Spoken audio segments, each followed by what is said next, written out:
Here comes Kyle Busch with a push from Boyer on the inside.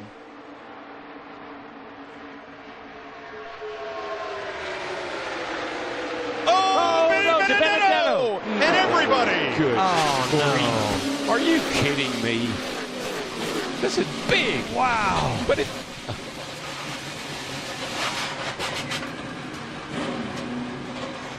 Boy, it just reminds me of the Clash. Same type of carnage that we saw where these cars were going everywhere. A lot of damage as they all got to turn 3. Well, that ruined everything. I mean, sometimes I'm speechless. I'm speechless.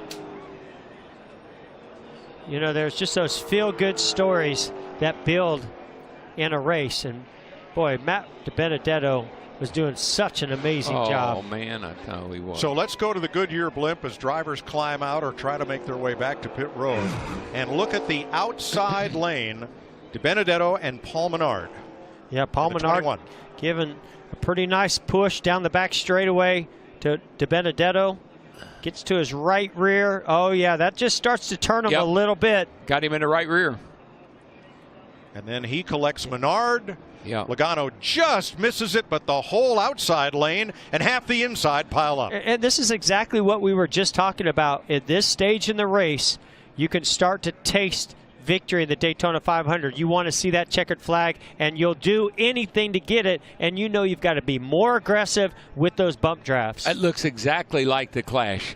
I mean, all those cars, third turn, all those cars wadded up, sliding up the track with sparks flying. It looks so much like the Clash. That is the 17th of February, looking way too much like the 4th of July. Amen. Fireworks everywhere. Yeah, and it really and truly, it was Paul Menard. He gave DiBenedetto a little shove, but it was on the outside, on the right side, and that just turned the Benedetto into the outside wall, and then it was on from there. And a different situation than we saw in the clash between Menard and with Jimmy Johnson, but it was a similar thing when we heard the spotter on the 21 Menard say, well, he zigged and we zagged. And in this case, Menard told his team on the radio, I just bumped him a little too hard. Yeah, I mean, what are you going to do? It's the end of the race. You're trying to help that guy. You're trying to help DiBenedetto. You're not trying to wreck him, but just bad judgment. Look at that 10 car. Almirola's number 10. Look at David Reagan underneath the 10 of Almirola. David Reagan, see what springs he's running. Look at that. All those sparks flying. Man, amazing shots.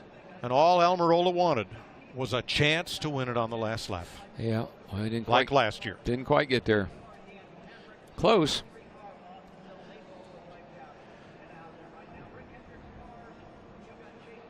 And I got to believe our two leaders right now, Kyle Busch and Denny Hamlin, were really wanting and hoping to have another Toyota there and DiBenedetto to help them pull off this victory today. Going to be a little bit tougher for them to hold off those Fords, and some Chevys are moving up also. Amazing camera work by our Fox Sports crew.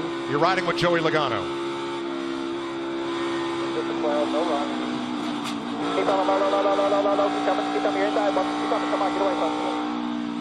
Just one too many pushes there, Mike, is what I saw. Kyle Larson. Check out. Nothing behind us. Nothing behind us. Okay, lock it down. Come right back to the top. Keep it rolling. Come to the top.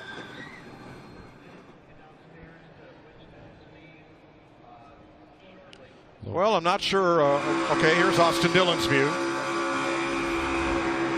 Still middle of 3 here. Spinning. Scouring.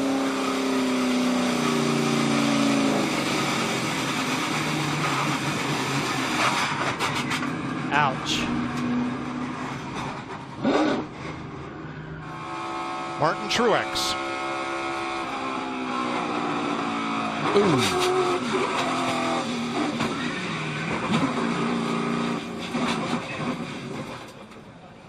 I was going to say, I'm not sure which list graphics is putting together, the cars involved in the wreck or the cars that missed it. We'll find out when we come back. Huge pile up near the end of the Daytona 500.